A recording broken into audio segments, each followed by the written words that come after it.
Почитувани, изминуваат 6 месеци од кога СДСМ и Илија Јовановски се начело на локалната самоуправа во Прилеп. 6 месеци полни со лицемерие и неработење. 6 месеци во кои животот дојде и во Прилеп, но само за блиските до градоначалникот Јовановски и неговата фамилија и тие во врвот на СДС. Непотизам на секој чекор, непотизам на секоја страна. После 6 месеци редно е градоначалникот Јовановски да ја одговори на прилепската јавност дали неговата внука Цвете Станојовска си ја вработи во општина Прилеп. Дали другата внука си ја вработи во градинката Наша иднина.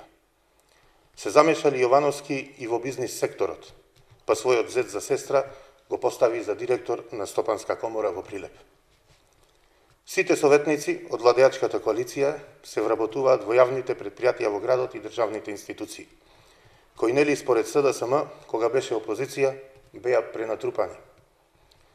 Дали сопругот на директорката на основното училиште Кире Гавриловски беше најдобар кадар на огласот, па затоа него го вработивте во јавното предпријатие Водовод и канализација? Дали меѓу многуте блиски роднини на функционери на СДС во општина Прилеп е експресно вработен и синот на директорот на основното училиште Гоце Делчев? Дали меѓу нив во економското училиште е вработен и синот на директорот на затворот во Прилеп? Почитувани сограѓани, ова се само дел од роднините и функционерите на СДС кои се вработени во овие неколку месеци.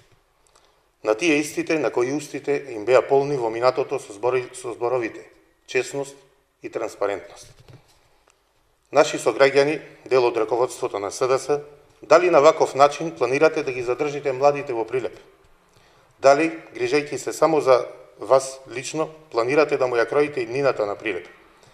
Дали ова беше вашата програма, господине Јовановски, за враќање на младите во Прилеп?